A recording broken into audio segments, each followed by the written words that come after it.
Hi, everyone.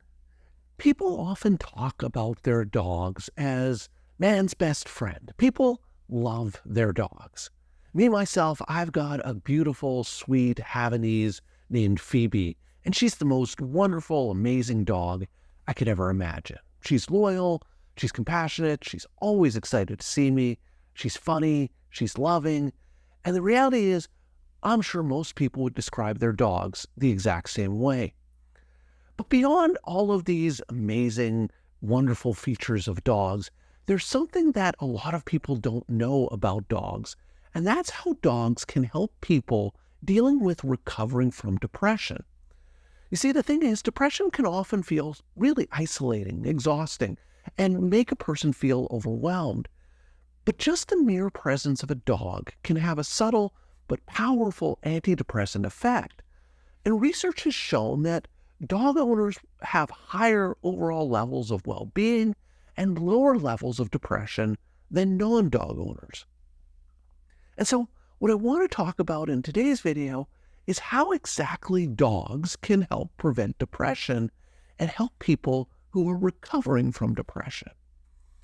So the first thing to know is that what dogs do is that they encourage behavioral activation.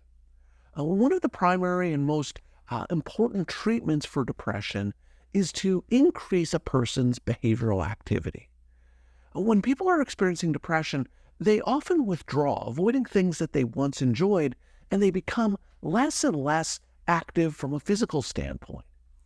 And this behavioral inactivity then feeds back into the depression and makes the depression worse over time. It's one of those nasty depression spirals I always talk about.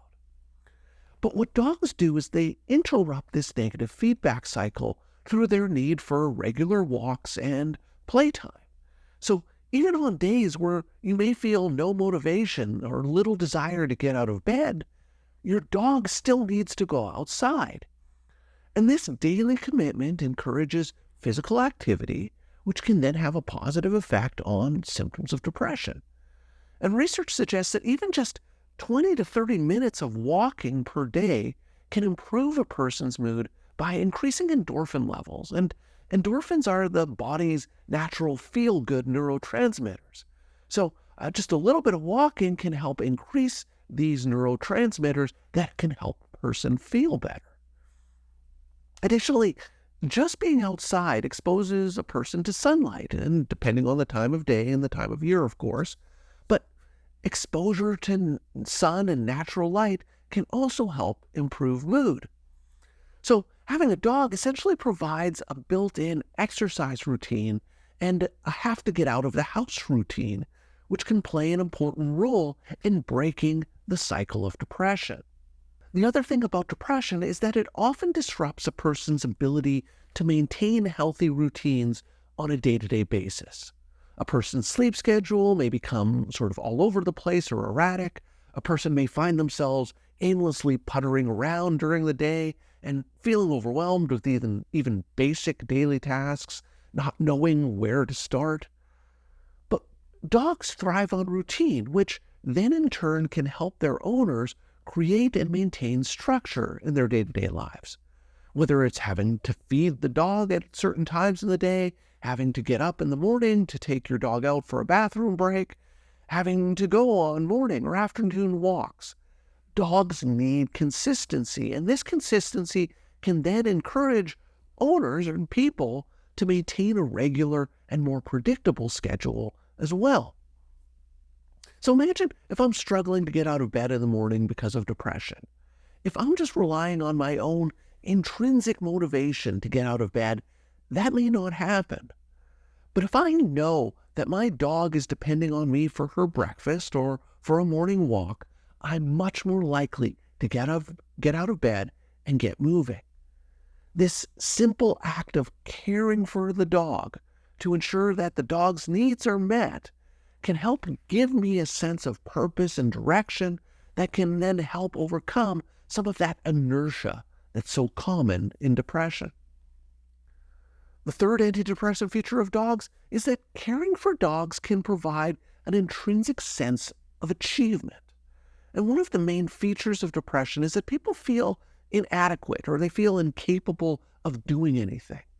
So while caring for myself may seem like an overwhelming task, caring for a dog can feel a lot more manageable.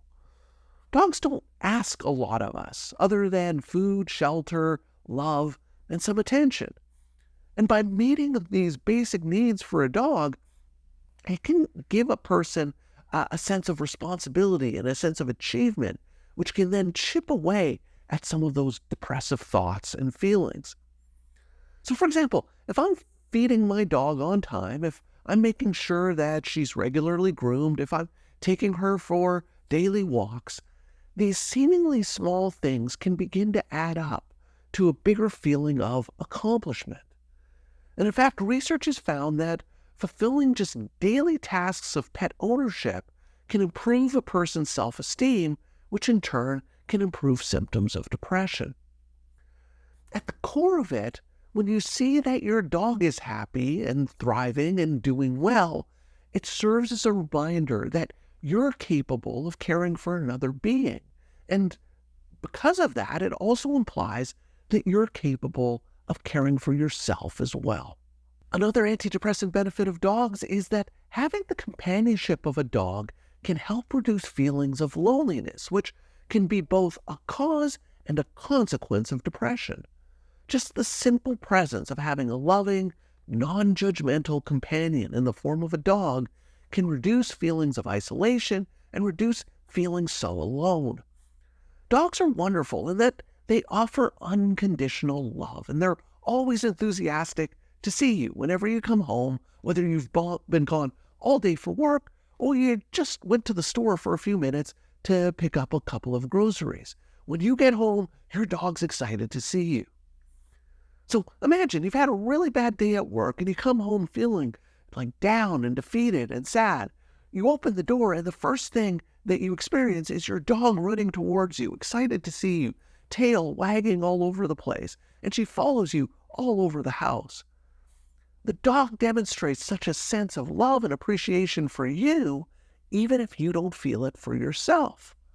And that sense of being needed and loved can help lift a person's spirits, and even if a person's feeling terrible.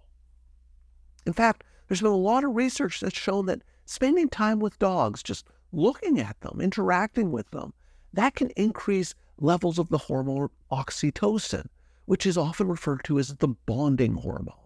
And this can contribute to feelings of closeness and connection. So you come home after this awful day at work, your dog runs to meet you, and you experience an increase in oxytocin levels, which makes you feel connected and bonded to your dog, which in turn then can reduce feelings of loneliness and isolation. One of the subtle antidepressant benefits of dogs is that they encourage social interactions and increase a person's social contacts with others. One of the biggest challenges with depression is that it can cause people to isolate themselves. But dogs have an ability of bringing people together. And this can happen by meeting new people during your daily dog walks, or exchanging tips with other dog owners at the dog park, or just having a casual conversation with people at the vet.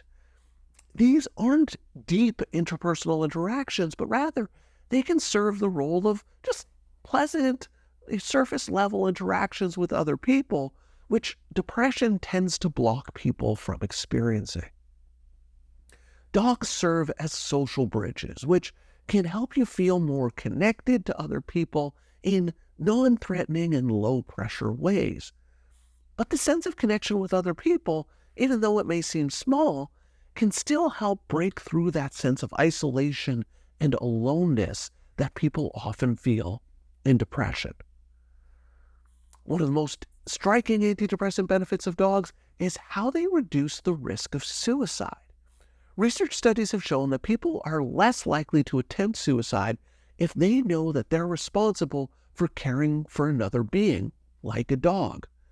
Their bond with their dog can serve as a powerful reminder that there's something that depends on them. Their dog depends and needs them. And so for someone who's thinking about suicide, the thought of leaving their dog behind, not knowing what would happen to their dog or who would take care of their dog, this can be a big deterrent to suicide. And I've heard this on numerous occasions working with clients who are depressed, who've told me that if it wasn't for their dog, they would have already attempted suicide. A dog serves as a reason for living, so even if a person can't see any reason for them to be alive, they recognize the responsibility to care for their dog, and this can create a very important and powerful protective factor against suicide. So the takeaway from all of this isn't that getting a dog is all you need to overcome depression. It would be great if that were the case, but it isn't. But what dogs can do is that by providing companionship, by providing routine and physical activity and emotional support, they can serve as your furry four-legged therapist that can provide a sense of hope and purpose, which can be so helpful for people who are experiencing depression. And if you're interested in learning other tools and techniques to address symptoms of depression, I'd encourage you to check out this video. So that's all for today's video. As always, thank you for making it all the way to the end of this video, and I will see you in the next one.